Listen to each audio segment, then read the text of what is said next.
Hi, my name is Madeline Willis. I was diagnosed with POTS a little over 3 years ago, and I have begun my journey of healing my nervous system. And I'm sharing some of it with you because 3 years ago I would have done anything to see a video like this and know where to start in healing and know just the first step. So I thought I would share the first step that I wish I had taken when I was first diagnosed. And believe me, it's come a long way, even just in 3 years. But the only recommendations doctors had for me treated my symptoms. So I was put on beta blockers to help with my heart rate. I increased my water and salt intake, which I do every day still, but that just treats your symptoms. I was told to exercise, which I was completely unable to do at the time. I changed my diet a million different ways. I was recommended so many different things. I cut out gluten, I cut out dairy, cut out caffeine, cut out alcohol, cut out sugar. I tried all of the things and I never got better. And one day, I don't know when, but it was over a period of time and research and going to lots of different doctors, I realized that my anxiety is what caused my POTS, and it continues to be the reason that my symptoms are occurring. So my POTS was caused by my nervous system being damaged. From age 0 to 22, lived in fight or flight or survival mode. I was just constantly anxious all the time. And after that many years, the damage had been done, and I all of a sudden at a young age was feeling horrible every day.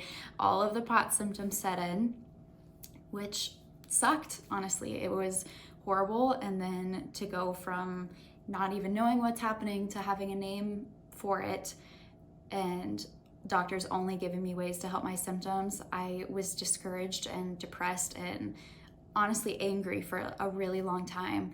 And I'm so thankful that I now know that treating my anxiety and finding the root cause is the only way to heal POTS and heal my nervous system. I always refer to it as kind of a vicious cycle. So I had anxiety, and my severe anxiety caused my POTS. And then when I was diagnosed with POTS, I was overcome with a whole bunch of new fears and anxieties: fear of driving, fear of being alone, a fear of making friends, a fear of really doing anything. I needed someone with me at all times. I was so scared. And still sometimes I am. I need my husband with me. Sometimes if he has to step away, I go into panic. And that is all anxiety, because the truth is I'm going to be fine no matter what. But my anxiety is telling me something different. So when that anxiety sets in, then it comes back to POTS, and my POTS symptoms start happening. My blood pressure drops, my heart rate rises, I go numb in my fingers and in my feet, and all of the weird things that POTS does, and in my feet, and all of the weird things that POTS does to our bodies. So it's just a really weird and unfortunate cycle that can only be disrupted by healing the nervous system, healing anxiety. So, or at least that is my recommendation. It was what I wish I started with. So there are lots of ways to approach healing anxiety, but the most important thing is to address it first. Address that it is impacting your life, address that it could be causing your symptoms, it could be the cause of your POTS, address that it's getting too out of hand to manage, and that's okay. The first thing that I did to actually deal with my anxiety, and this was a year and a half into having POTS, was go on anxiety medication. I'm obviously not a doctor. No one would ever let me be a doctor. And medication is not for everybody, but it is most definitely for me. And if you haven't tried it and you're open to it, I would recommend speaking to your doctor or going to a psychiatrist. There are lots of different ways to kind of approach starting anxiety medication. I just went to a regular MD and was prescribed fluoxetine, and I've been on it for years now, and I'm so thankful for it. I can't imagine how I could have started this healing process without first dealing with my really, really intense anxiety, because I was completely unable to function and completely not myself at all for so long. So that's the first thing I would recommend. That's the first thing I did. But there are also so many wonderful ways now to address your anxiety and deal with it. Therapy, obviously, being one that is the most loved worldwide. I love therapy. I will be an advocate for therapy until the day I die. It is a big part of my healing journey, and being able to talk about those anxieties and pinpoint them and call them out as not threats to my life, and knowing that even though I'm scared to stand alone when my husband goes to the bathroom because I might pass out, knowing that one, it's just a fear, and two, no matter what, I'll be okay. Like, that has lifted so much off of me.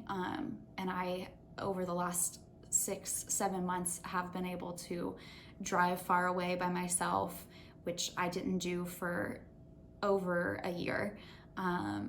Go to Target by myself, which is so sad. I went from like shopping being my greatest stress reliever to being terrified of it. And still, like, I get pretty shaky, but I force myself to do it on my own, and it's my goal to be able to just hop in the car and go without even thinking about it. So therapy is something I highly recommend as well. Meditation, journaling. I do the tapping solution, which I love. If you haven't heard of it, I would look it up. It is a great reset to your nervous system. There are tons of ways to reset your nervous system.